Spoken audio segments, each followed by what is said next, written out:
جناب صدر محترم، اکابر علماء امت، بزرگان ملت، شمع رسالت کے پروانوں، اسلام اور اس کے عزت و ناموس پر جان نثار کرنے والوں، میرے نوجوانوں، دوستوں اور بھائیوں، میں سب سے پہلے جمعیت علماء اسلام خیبر پختونخوا کو اس عظیم الشان کانفرنس کے انعقاد پر دل کی گہرائیوں سے مبارکباد پیش کرتا ہوں اور شکریہ ادا کرتا ہوں کہ انہوں نے آج اس مقدس عنوان پر ہمیں اس میدان میں جمع کیا تاکہ جمعیت علماء اسلام جناب رسول اللہ صلی اللہ علیہ وسلم کے ناموس اور آپ کے تقدس پر امت کو اپنا پیغام دے سکے۔ میرے محترم دوستوں، ہماری جماعت کو اللہ نے یہ خصوصیت نصیب کی ہے کہ اپنے 250 سالہ تاریخ میں اس نے آزادی، اسلام، حرمت رسالت، شرف انسانیت کا علم بلند رکھا ہے، اور میرے اکابر نے، میرے اسلاف نے پہلے دن جو علم بلند کیا تھا، آج بھی وہ علم میرے جوان کے ہاتھوں میں ہے۔ ہر طرح کے حالات آئے، نشیب و فراز آئے، اتار چڑھاؤ آتا رہا، آزمائشیں آتی رہی، لیکن پورے استقامت کے ساتھ میدان عمل میں پرچم نبوی کو جھکنے نہیں دیا۔ اور میرے دوستوں، آج پھر وقت آ گیا ہے کہ ہم حرمت رسالت پر اپنی جان کی وفا کا عہد کر کے دنیا کو بتا دیں کہ یہ پرچم نبوی سربلند ہے اور انشاءاللہ سربلند رہے گا۔ آپ کو یاد ہوگا، سال 1.5 سال پہلے جب مسجد اقصی پر یہودیوں نے جارحیت کی تھی تو جمعیت علماء نے کراچی میں ایک فقید المثال کانفرنس منعقد کی تھی اور دنیا کو بتایا تھا، یہودیت کو بتایا تھا، صہیونی قوت کو بتایا تھا کہ مسجد اقصی لاوارث نہیں ہے، اور انشاءاللہ اس کی آزادی کے لیے تنہا فلسطینی جنگ نہیں کریں گے، بلکہ دنیا کا ہر مسلمان، ہر نوجوان اپنے فلسطینی بھائیوں کے شانہ بشانہ مسجد اقصی کی آزادی کے لیے میدان عمل میں ہوگا۔ آپ یہ بھی جانتے ہیں کہ عمران حکومت نے اسرائیل کو تسلیم کرنے کی بحث چھیڑ دی تھی۔ آپ یہ بھی جانتے ہیں کہ اس کی حکومت کے آغاز میں اسرائیل سے طیارہ اڑا اور پاکستان میں اترا تھا۔ کس رشتے کی بنیاد پر اترا تھا؟ میں آپ کو بتانا چاہتا ہوں کہ امریکی سابق صدر ڈونلڈ ٹرمپ، جس نے جبر کی بنیاد پر اسرائیل کو تسلیم کرانے کے لیے کئی عرب ممالک کو آمادہ کیا، اس مہم میں عمران خان ٹرمپ کے ساتھ تھا۔ میں آپ کو یہ بھی بتا دوں کہ جب ٹرمپ الیکشن لڑ رہا تھا تو واشنگٹن میں پاکستانی سفارت خانے کو ٹرمپ کی انتخابی مہم کا مرکز بنا دیا تھا، اور آج بھی آپ کو خبریں ملی ہوں گی، کچھ اینکرز جو اسرائیل میں نظر آئے انہوں نے بھی واضح کر دیا کہ اسرائیل جانے کے لیے ہمیں منظوری عمران خان نے دی تھی۔ آپ یہ بھی جانتے ہیں کہ ان کا ایک ایڈوائزر جس کا نام اسرائیلی اخبار نے ظاہر نہیں کیا، لیکن اس کے اسرائیل کے دورے کو باقاعدہ وضاحت کے ساتھ کہا کہ ہم نے اسرائیل کی سیکورٹی سے کلیئرنس لینے کے بعد یہ خبر شائع کی ہے اور یہ آرٹیکل چھاپا ہے کہ جس میں پاکستان کا نمائندہ ان کے کہنے پر ان کی نمائندگی کرتے ہوئے اسرائیل آیا تھا۔ یہ سارے کام چل رہے تھے، لیکن میرے بھائیوں، آپ کے ایک کانفرنس نے، کراچی کے کانفرنس نے ان کی ایسی منہ بند کیا، ایسی زبان گنگی کی کہ آج تک پاکستان کی سرزمین پر اسرائیل کو تسلیم کرنے کی بات کرنے کی جرت کوئی نہیں کر سکتا۔ میرے محترم دوستو، بات یہاں پہ نہیں رکی۔ میں آپ کو بتا دینا چاہتا ہوں کہ ابھی رمضان المبارک میں جب پاکستان کے وزیر اعظم کے ساتھ وفد حرم نبوی میں پہنچا تو مجھے بتایا جائے کہ برطانیہ سے پی ٹی آئی کے انیل مسرت اور جہانگیر چیکو کس مقصد سے ایک دن پہلے مدینہ منورہ پہنچے تھے۔ ذرا ان سے پوچھا جائے کہ تم نے زندگی بھر میں کبھی عمرہ کیا؟ تم پوری زندگی میں کبھی مدینہ آئے؟ آج رسول اللہ کی حرمت کو پامال کرنے کے لیے مسجد نبوی میں ہنگامہ کرنے کے لیے آئے۔ اور میں آپ کو یہ بھی بتا دوں کہ برطانیہ میں پی ٹی آئی کا صدر وہ بھی اس ہنگامے کو برپا کرنے کے پلان میں شریک مدینہ آیا تھا۔ تم نے مدینہ منورہ کی حرمت کا کبھی پتہ بھی کیا ہے؟ اونچی آواز میں بات کرنے سے روکا ہے اللہ نے، اور حضرت امام مالک کو رحمہ اللہ جب اپنے وقت کے بادشاہ نے بلایا اور بادشاہ نے اونچی زبان میں بات کی، آواز میں بات کی، امام مالک نے جھڑک دیا کہ بادشاہ وقت خبردار، تم جس لہجے میں بات کر رہے ہو جان لو کہ تم مدینہ منورہ میں کھڑے ہو۔ وہ بھی ایسے لوگ تھے، بادشاہوں سے محروم نہیں ہوتے تھے، مدینہ کی حرمت سے زیادہ ان کے لیے اور کچھ نہیں تھا۔ اور جب یہودیوں نے حرم کی بے حرمتی کی اور اس روش کو برقرار رکھا تو رسول اللہ صلی اللہ علیہ وسلم نے حکم جاری کر دیا، اخرج الیہود من جزیرۃ العرب، جزیرہ عرب سے یہودیوں کو نکال دو۔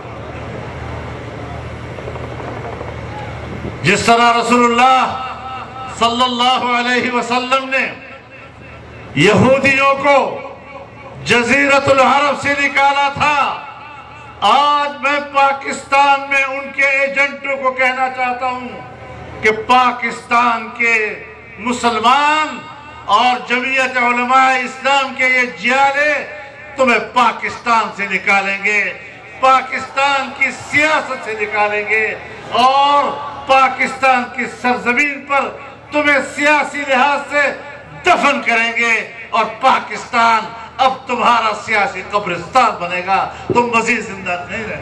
للکار ہے، للکار ہے، للکار ہے، للکار ہے۔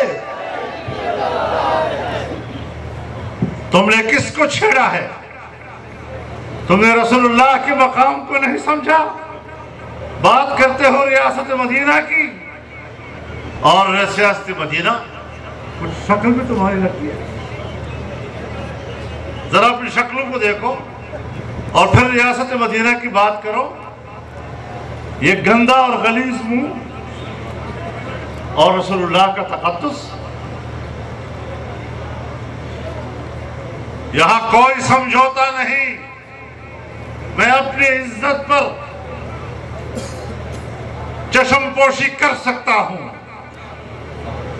میں مجھے گالی دے دو، دیتے رہتے ہو، میں برداشت کرنے کے لیے تیار ہوں. لیکن عمران خان سن لو، اگر تم نے رسول اللہ کی ناموس کو چھیڑا ہے تو ہم بھی میدان میں نکلے ہیں. اس زبان کو گتھی سے کھینچنے کے لیے نکلے ہیں. ہم بغیر کسی ایجنڈے کے میدان میں نہیں آئے.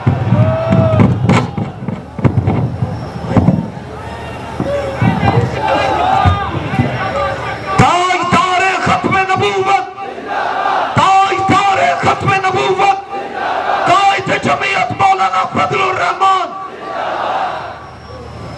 خبردار سن لو، ایسی جرت تم نے کی، بخدا تمہیں میدان میں گاجر مولی کی طرح کاٹ کر رکھ دیں گے. ہم بڑے برداشت کے لوگ ہیں، بڑے تحمل کے لوگ ہیں، لیکن ناموس رسالت پر بفر جانے والے لوگ ہیں. وہاں پر برداشت اور تحمل کی حدیں ختم ہو جاتی ہیں.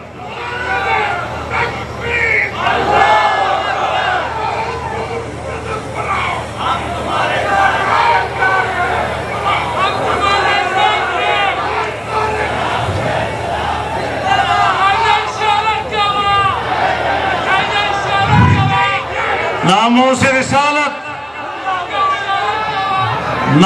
رسالت وہ واضح عنوان ہے جس پر ماں باپ قربان کیے جا سکتے ہیں، جس پر بیٹے اور اولاد کو قربان کیا جا سکتا ہے، جس پر پورے خاندان کو قربان کیا جا سکتا ہے.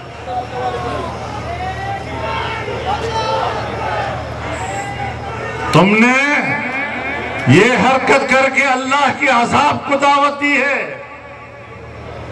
میرے جوانوں، آج تمہارا رد عمل اللہ کے عذاب کو ٹالنے کا سبب بن سکتا ہے. لیکن تھوڑا سا میں شکوہ بھی کر لوں.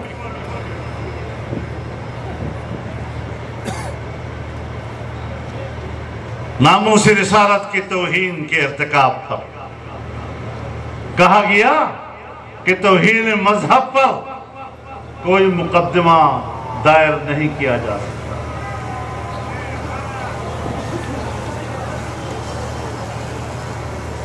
تو پھر میں بھی اقبال کی طرح اتنا تو کہہ سکتا ہوں کہ شکوہ عدلیہ سے خاکم بدہن ہے مجھ کو.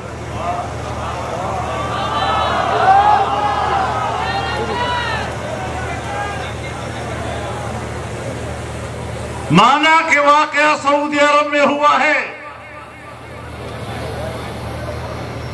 کوئی جج یہ کہہ سکتا ہے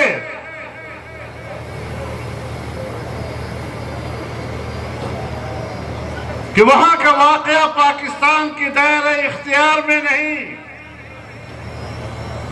لیکن مسئلہ وقوع کا نہیں کہ وقوع کہاں ہوا ہے. مسئلہ یہ ہے کہ دل آزاری کہاں ہوئی ہے. دل آزاری پورے کرۂ ارض میں امت مسلمہ کی ہوئی، دل آزاری پاکستان کے مسلمان کی ہوئی، اور دل آزاری کرنے والا وہاں پاکستانی تھا. لہذا میں پاکستان کے ایک شہری کی حیثیت سے جب یہاں پاکستان کی سرزمین پر میری دل آزاری ہوئی ہے، میں کہاں فریاد لے کر جاؤں گا اگر عدالت میں میری فریاد نہیں سنے گی تو؟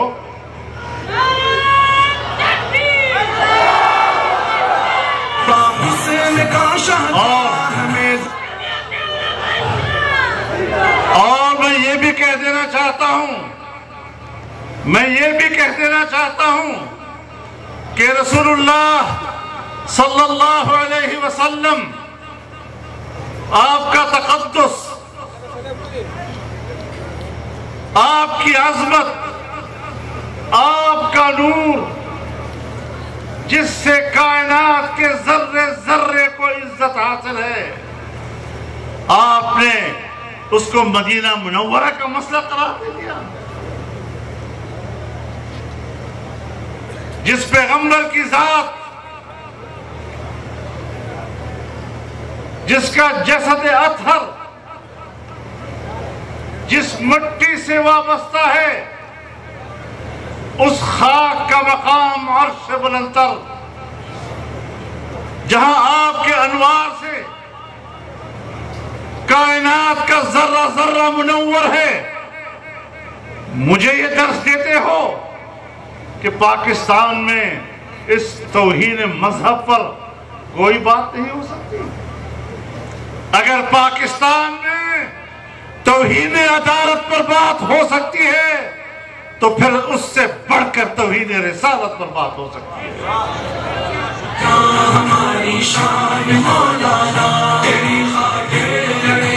اگر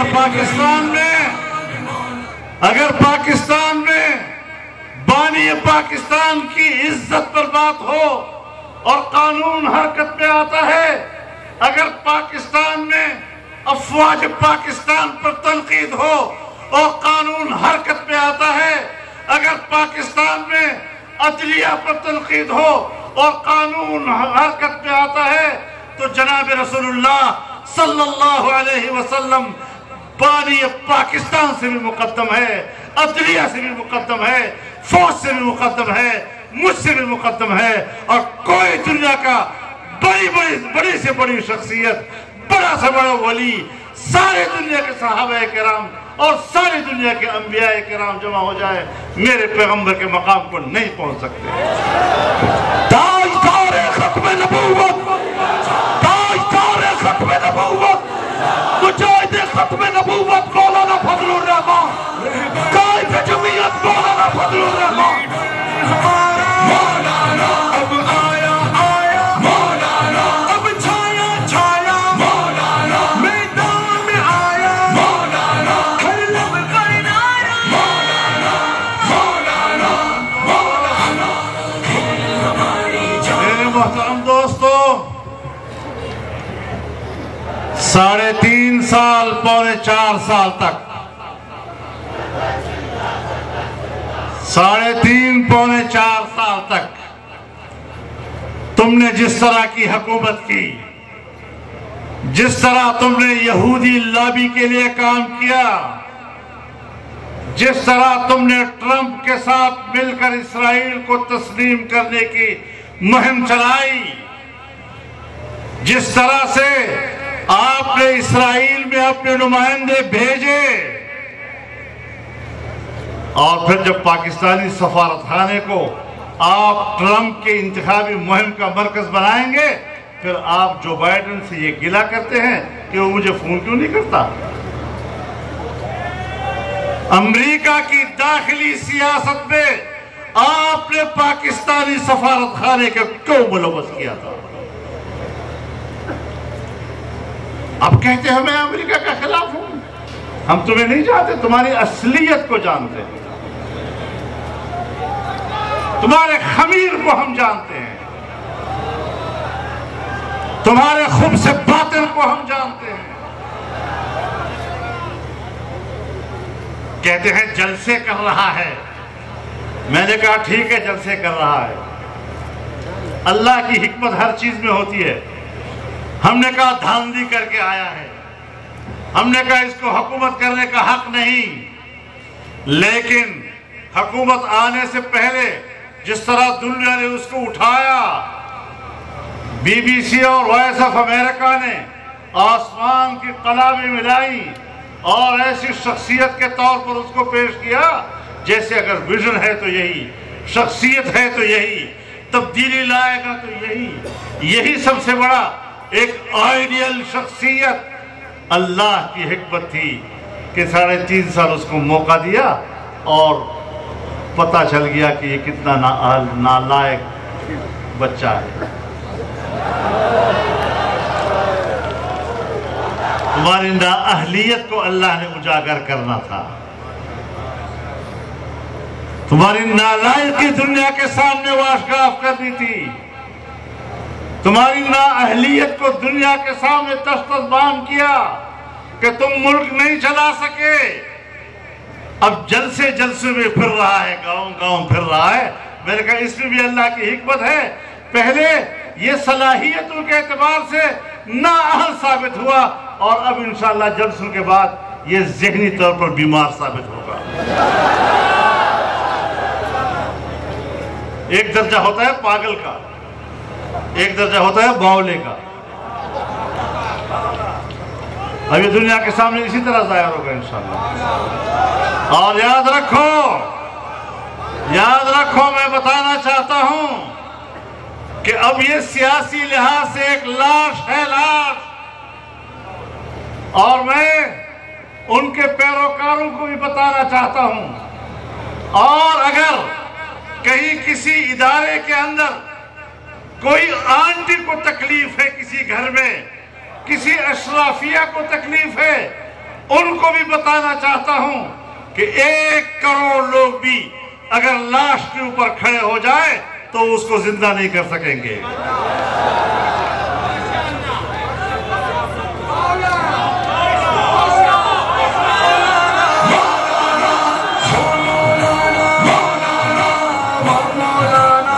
خدا کے لیے پاکستان کو تجربہ گاہ نہ بنایا جائے۔ یہ ملک ہے، یہ وطن ہے، اور ہم اس ملک کو مضبوط دیکھنا چاہتے ہیں۔ مضبوط تب ہوگا جب ادارے مضبوط ہوں گے، اور ادارے تب مضبوط ہوں گے جب وہ اپنے آئین کے دیے ہوئے دائرے اختیار کے اندر رہتے ہوئے اپنا کردار ادا کریں گے۔ میرے محترم دوستو،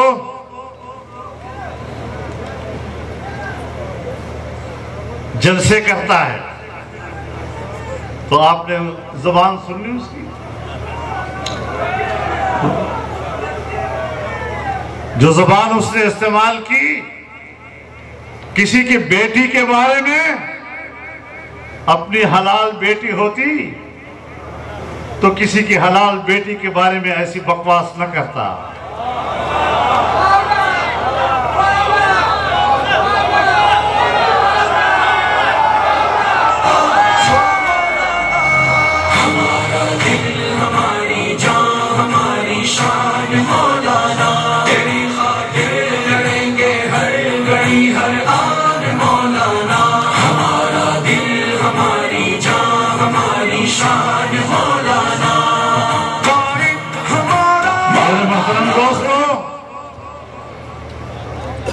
ہم پرامن لوگ ہیں، ہم سیاسی لوگ ہیں، ہم ملک کو مستحکم دیکھنا چاہتے ہیں۔ تم سے اقتدار کیا چھینا کہ تم نے پاکستان میں رمضان کے تقدس کو بھی نہیں دیکھا۔ تم نے ہمارے پشتونخوا صوبے میں اپنے اقتدار کے نشے میں مساجد پر حملے کیے، مساجد کے اندر بیٹھے ہوئے قرآن کریم کی تلاوت میں مصروف علماء کی داڑیاں نوچی۔ تمہیں شرم نہیں آئی اس وقت؟ تم نے ہمارے علماء پر گولیاں چلائیں، ان پر حملے کیے، ہم نے برداشت کیے۔ ہم پاکستان میں خونی جنگ نہیں چاہتے۔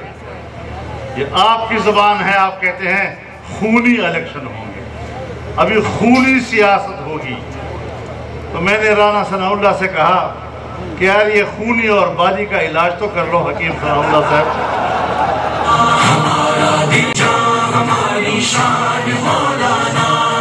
یار یہ نہ چلاؤ، اس کو نہ چلاؤ، ہمیں مجھے بات کا تسلسل کرتے تھے۔ تو اس کے خونی اور بادی کا علاج کے لیے حکیم ثناء اللہ کی ضرورت ہے۔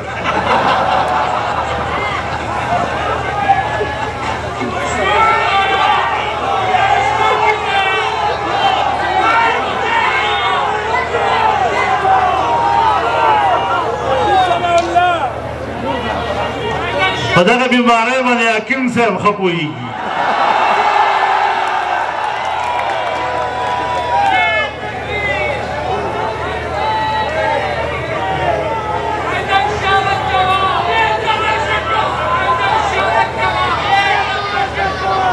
اما تو ہم معلوم ہی ہے کہ تاسو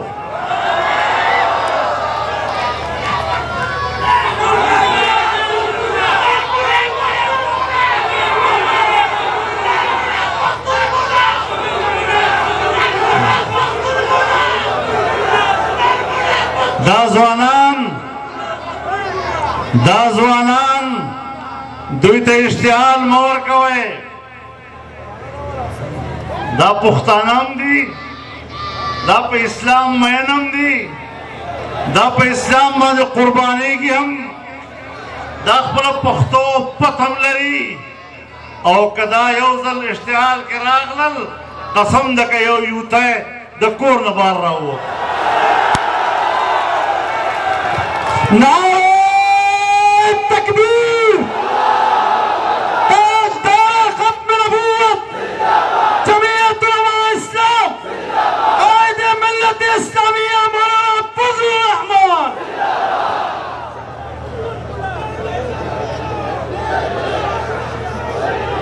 محترم مولوں میرے بھائیوں بڑا کہتے رہے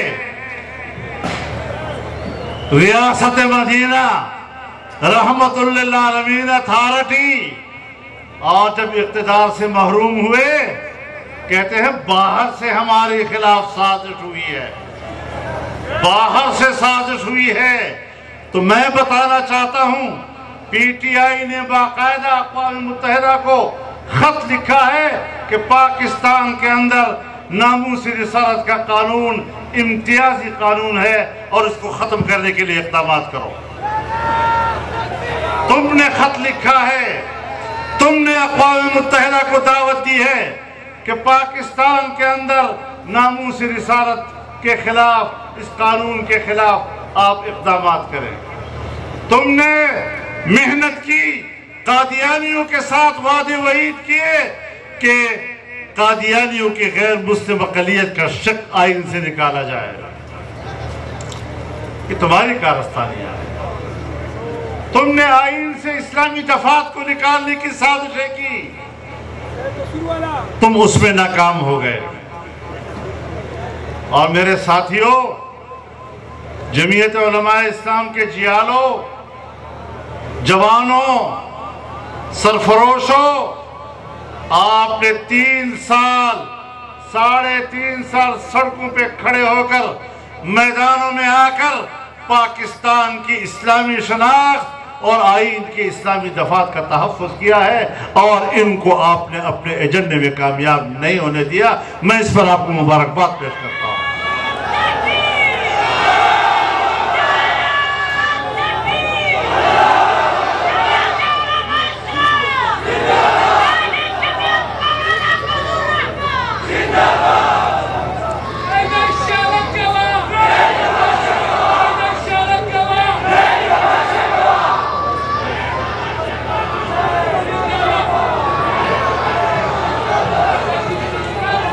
جب اقتدار سے محروم ہوا تو کہتا ہے میرے خلاف بیرونی سازش کون سا بیرونی سازش ایک خط لہرایا کاغذ خط نہیں تھا کاغذ اب کاغذ میں کیا لکھا ہے ابھی تک پتہ نہیں چلا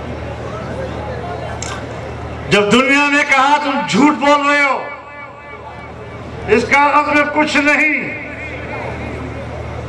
تو اگلے دن بیان دیا کہ مجھے جولائی میں پتہ چل گیا تھا کہ نون لیگ میرے حکومت کے خلاف سازش کر رہی ہے تو میں نے کہا یہ عجیب بات ہے 1 مہینہ پہلے باہر سے سازش ہو رہی تھی اب وہ بیانیہ تبدیل کر کے نئے بیانیہ کی طرف چلا گیا کہتے ہیں یہاں میرے خلاف سازش ہو رہی تھی اور بھائی سازش نہیں ہو رہی تھی ہم علی الاعلان میدان میں تھے تمہاری حکومت کا خاتمہ کرنے کے لیے اور خاتمہ کر کے رہے گا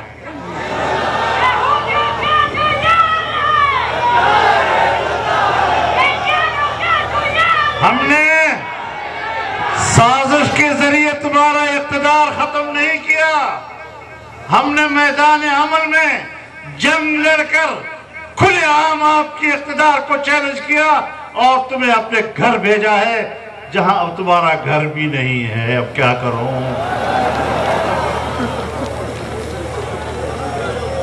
جائیں تو کہاں جائیں؟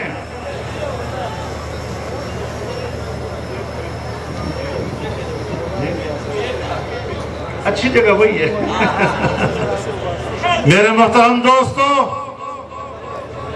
جب وہ بھی نہیں چلی بات، کاغذ کی بات بھی نہیں چلی، بین الاقوامی سازش کی بات بھی نہیں چلی، پھر کہا میرے خلاف یہاں سازش ہوئی ہے، پھر وہ بھی نہیں چلی، اب کہتا ہے مجھے قتل کرنے کی سازش ہو رہی ہے، اور کہتا ہے میں نے کیسٹ بھر دیے ہیں. بابا آج کل بیان کے لیے کیسٹ بھرے جاتے ہیں؟ کس زمانے کی بات کر رہے ہو؟ اور وہ کیسٹ رکھے کہاں ہیں؟ ایک وہاں امریکہ میں اور دوسرا برطانیہ میں گولڈ سمتھ کے گھر پہ. سب سے محمود مقامات اس کے لیے وہی ہیں. اور میں نے کہا تمہیں کیوں کوئی قتل کرے؟ کیوں قتل کرے تمہیں؟ انسان تو دور کی بات ہے. ماں اور توے مالتا یواز تنہا پہ سڑک ادھرے گا، یواز تنہا پہ سڑک ادھرے گا، کسپی بوئی گرن ماتا سزا رہا کر.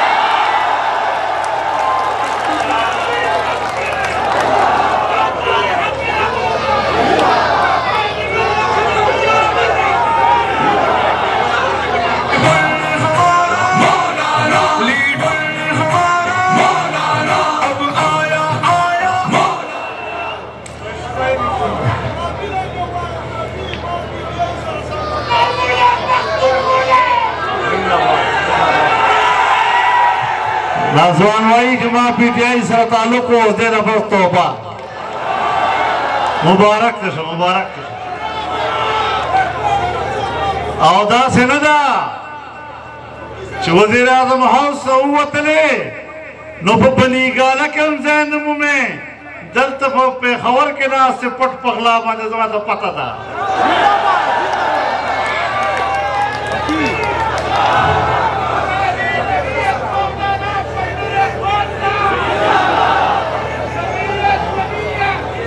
کاغذ ماغذ مخوضوا، کاغذ پس شاتم مپٹے گا. 3.5 سال کی کارکردگی بتاؤ تمہاری کیا ہے؟ کاغذ کے پیچھے چھپنے کی کوشش کرتے ہو. تم نے پاکستان کی معیشت کو تباہ کیا، اور میں اس قوم سے کہتا رہا ہوں، اس قوم سے بارہا میں نے یہ بات کی ہے کہ امریکہ دنیا میں جغرافیائی تبدیلی چاہتا ہے، اور جغرافیے کو تبدیل کرنے کے لیے سب سے پہلے کام سیاسی عدم استحکام ہوتا ہے، اور اس کے بعد اقتصادی اور معاشی عدم استحکام ہوا کرتا ہے. چنانچہ پاناما آیا تو اس ملک میں سیاسی عدم استحکام پیدا کیا گیا، اور عمران خان کے ذریعے معاشی عدم استحکام پیدا کیا گیا تاکہ ملک کو توڑ دیا جائے. یہ جغرافیے کو تبدیل کرنے کا امریکی ایجنڈے پر کام کرتا رہا ہے. اور میں آپ کو بتاؤں، جب یہ اقتدار میں نہیں آیا تھا تو اس وقت کہا کشمیر کو 3 حصوں میں تقسیم کرنا چاہیے. دنیا کو، قوم کو یہ تاثر دے رہا تھا جیسے میں بڑا ویژن رکھتا ہوں. حالانکہ یہ اقوام متحدہ کے قراردادوں کی نفی تھی جو کشمیر کے مسئلے پر پاکستانی موقف کی اساس اور بنیاد ہے. اور 3 حصوں میں تقسیم کر دیا نا.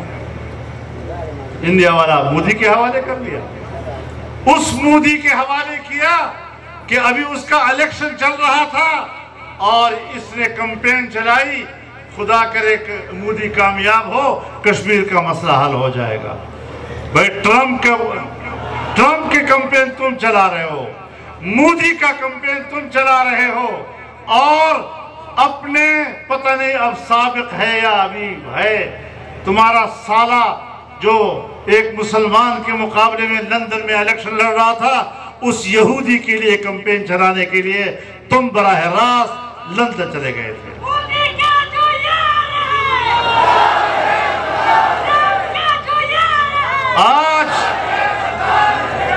آج کہتا ہے بس اگر لگا کے، اگر فوج نہ ہوتی تو پاکستان 3 حصوں میں تقسیم ہو جاتا۔ یہ 3 کا وہی کہاں سے آ گئی تیرے اوپر؟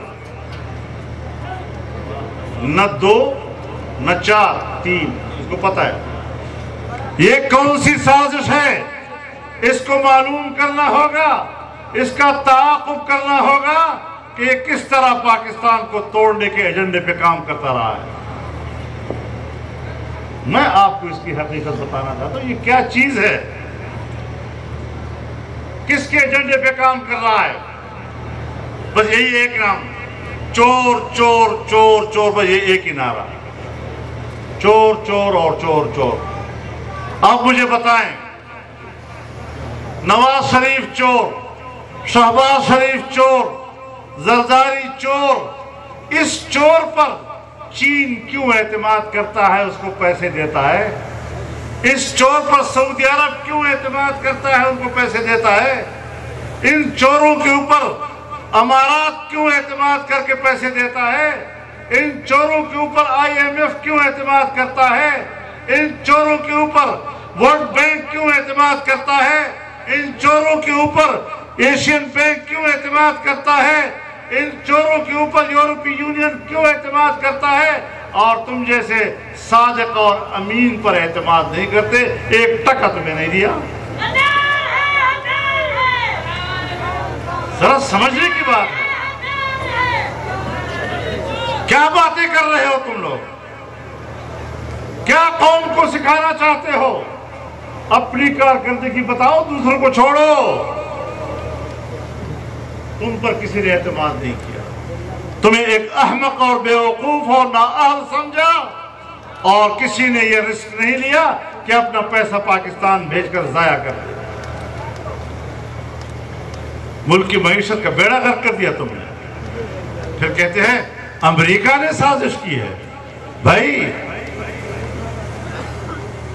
امریکہ میں پاکستانی سفارت خانے کو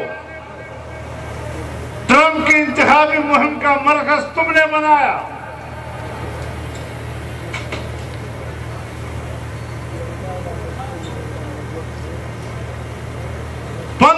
امریکی اور یورپی شہری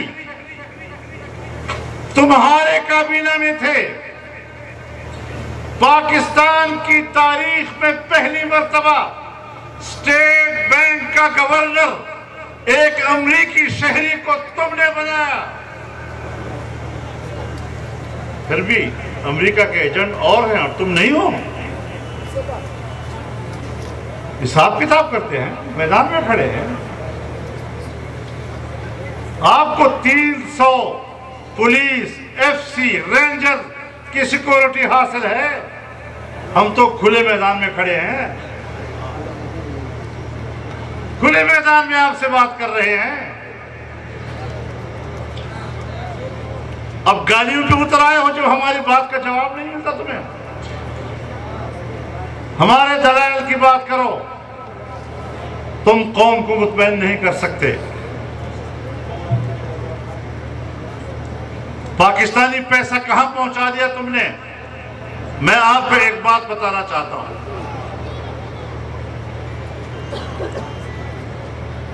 کہتے ہیں ڈالر 200 پہ پہنچ گیا۔ ان کی حکومت اب ان کی نہیں ہے، ہم پہ تھوک رہا ہے۔ پالیسی 3 دن میں بنتی ہے، 3 دن کی پالیسی سے اس طرح بنتا ہے۔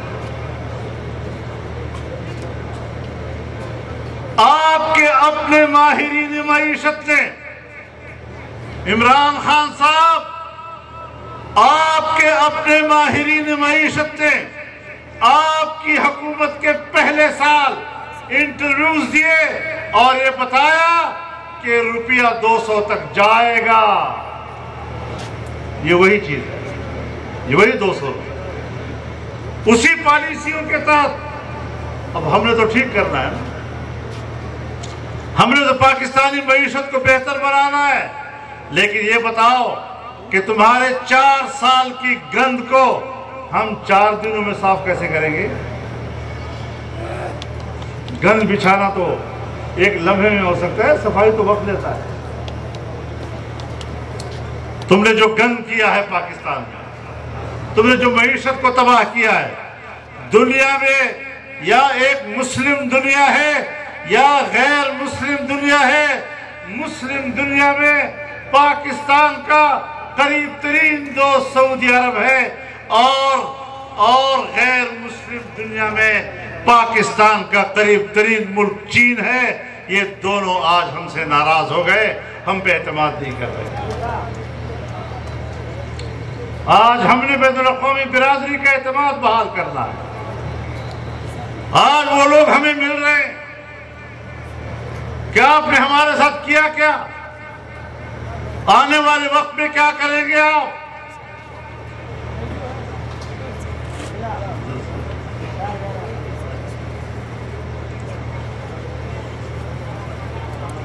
ملک کی معیشت کو تباہ و برباد کر دیا، بین الاقوامی برادری میں آپ نے ہمیں تنہا کر دیا، اور اب تم ایک فتنہ ہو۔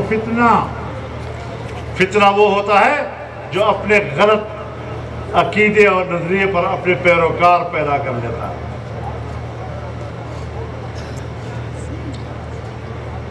یہ فتنہ عمرانیہ او دا یوتیان وائی یا دا پکی راضی ہو زاستا سو بدا سوشل میڈیا باندے یو وائی کہتے خدای دعوو کی نظر خدای ہو بنا، اللہ اکبر۔ یو وائی کہتے پیغمبر دعوو کی نظر پیغمبر ہو بنا، یو وائی اللہ نباد لوئی شخصیت دا دا،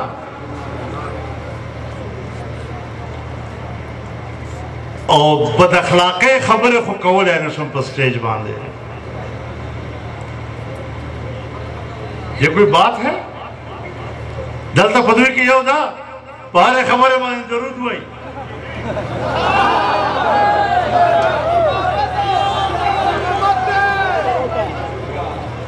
وائی وی کا خدای مانا تا پوسو کا چھ ما دینو نظب وائم چھ ما دین خو تحریک انصاف دا دغت جاہل بچائے کو دنیا کے پیدا کے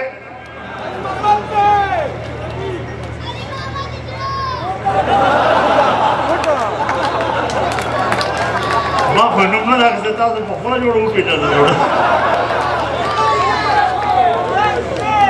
دا خلق تھی اس یاد اساتے اڑوں۔ میں آپ سے کہنا چاہتا ہوں، آپ اپنے پلو باندھ لیں، اب آپ نے اس جدوجہد کو جاری رکھنا ہے، اس فتنے کے خلاف لڑنا ہے۔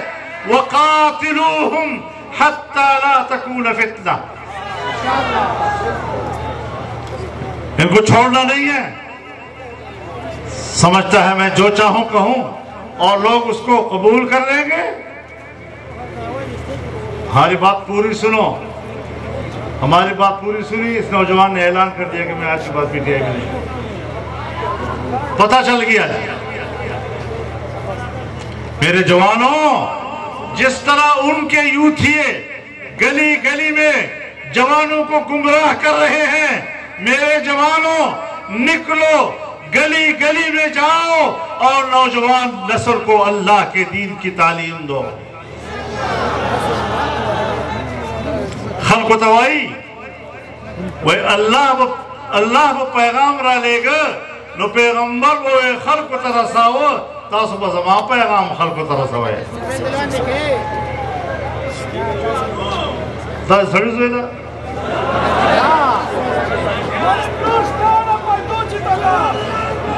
کدے خبروں نوٹس بنا کھلو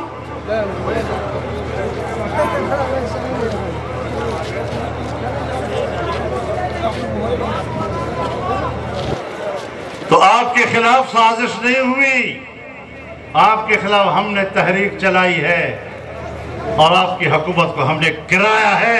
ہم تمہارے فاتح ہیں اور اپنی فتح پر میرے کارکنوں کو فخر۔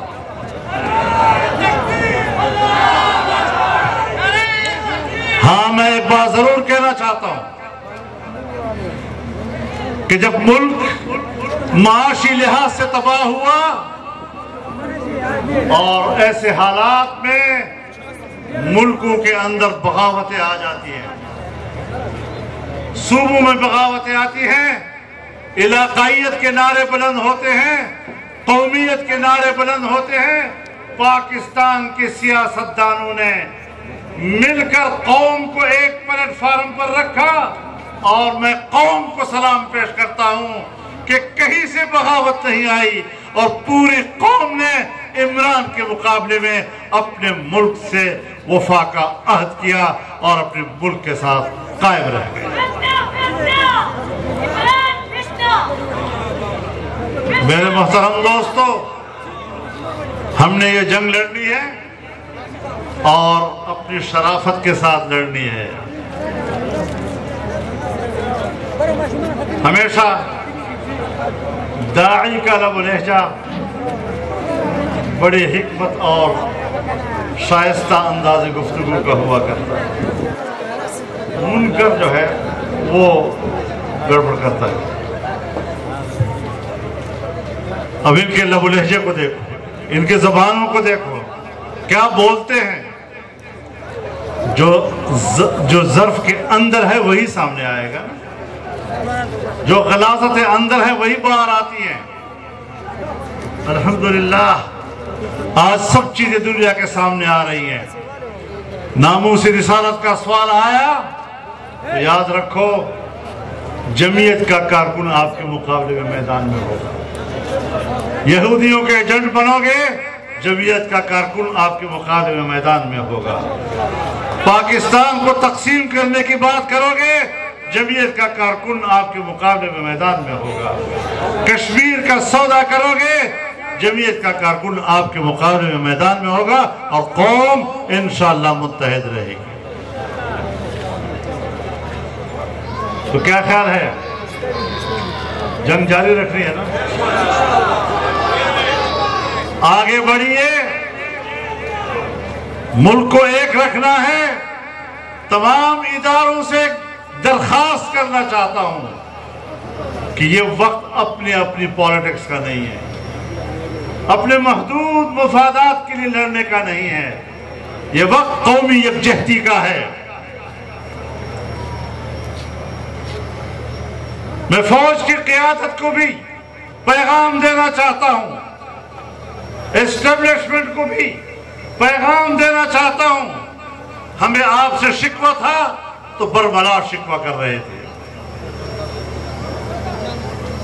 ہم نے بات چھپائی نہیں ہے کبھی، لیکن اگر آج آپ اپنے آئینی دائرہ کار میں اپنے فرائض کی طرف جانا چاہتے ہیں تو ہم آپ کے ساتھ کھڑے ہوں گے۔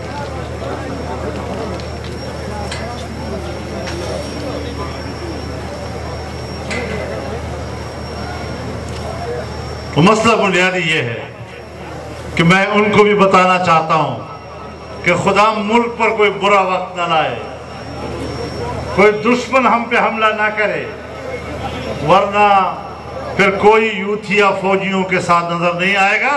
یہ خاکسار آپ کے شانہ بشانہ پاکستان کی دفاع کی جنگ لڑے گا۔ عدالتیں اپنا کام کریں۔ عدالت نے ایک ڈمی صدر کے ریفرنس پر بہت سے ممبران اسمبلی کو ڈیسیو کر دیا کہ آپ نے عدم اعتماد میں ووٹ کیوں ڈالا۔ یہاں پر میرے کچھ سوالات ہیں، انتہائی ادب و احترام کے ساتھ سوالات ہیں۔ اگر کوئی ممبر کسی بل کے مسئلے پہ، کسی قانون کے مسئلے پہ اپنی پارٹی ہدایات سے انحراف کرتا ہے وہ الگ مسئلہ ہے، لیکن آئین کہتا ہے کہ اگر ایوان کی اکثریت کھو بیٹھے تو پھر وہ ملک کا وزیر اعظم نہیں رہے گا۔ آپ بتائیں کہ جب آئین کہتا ہے کہ ایوان کی اکثریت، تو ظاہر ہے کہ پہلے اکثریت اس کے پاس تھی، اب اس کے اپنے اراکین اس کے خلاف جائیں گے تو تبھی اکثریت اس کے خلاف جائے گی نا۔ اور کیا صورت ہو سکتی ہے؟ تو پھر تو عدم اعتماد والا شکی آئین سے نکال دو، پھر تو ممبران اسمبلی کی عدم اعتماد کا استحقاق ہی ختم کر دو۔ اور تعجب کی بات یہ ہے کہ ایک ریفرنس کے اوپر تو ممبران کو ڈیسیٹ کیا جاتا ہے، لیکن پاکستان میں ہم نے ایک ایسے بندے کو بھی دیکھا کہ جو ڈیسیٹ ہوا، رکنیت ختم ہوئی، 65,000 ووٹ جعلی نکلے اس کے، اور الیکشن کمیشن نے اس کی رکنیت ختم کی۔ عدالت نے اس کو سٹے دیا، اور سٹے کے اوپر وہ آخر وقت تک ڈپٹی سپیکر بھی رہا، اور آج بھی اسی سٹے کے اوپر قومی اسمبلی کا رکن ہے۔ اس طرف کیوں نظر نہیں جاتی؟ یہاں اس پر اس طرف کی آنکھ کیوں بند ہے؟ عجیب بات یہ ہے کہ ایک طرف سیاستدانوں کو گرفتار کیا جاتا ہے احتساب کے نام پر، دوسری طرف کتنے سالوں سے فارن فنڈنگ کیس وہ الیکشن کمیشن میں التوا کا شکار ہے، اور قوم کو کہا گیا کہ اب روزمرہ کی بنیاد پر یہ کیس سنا جائے گا، پرسوں پھر 10 دن کے لیے ملتوی کر دیا۔ کیوں وقت دیا جا رہا ہے؟ یہ انصاف کے چہرے پر ایک داغ ہے، اس کو دھونا پڑے گا۔ عدلیہ پر ایک سوالیہ نشان ہے جسے میں نے دور نہیں کرنا، بسد احترام عدلیہ نے دور کرنا۔ لہذا قوم کے ان سوالات کو آپ نے بھی ایڈریس کرنا ہوگا۔ یہ نہیں چلے گا کہ ایک طرف آپ ممبران کو ڈیسیٹ کر رہے ہیں اور عدم اعتماد کے استحقاق کے باوجود، اور دوسری طرف آپ ایک ڈمبی صدر کے ریفرنس پر تو فوراً اقدام کرتے ہیں، اور دوسری طرف جس کی رکنیت ختم کی گئی اس کو ایک سٹے کی بنیاد پر آج بھی قومی اسمبلی کی رکنیت حاصل ہے۔ لوگ نہیں دیکھتے ان چیزوں کو، لوگ اس پہ سوالات نہیں اٹھائیں گے۔ آخر جو لوگ نااہل ہیں فارن فنڈنگ کیس کی بنیاد پر، باہر کے اکاؤنٹ تم نے چھپائے ہوئے، پارٹی کا حساب نہیں دے رہے،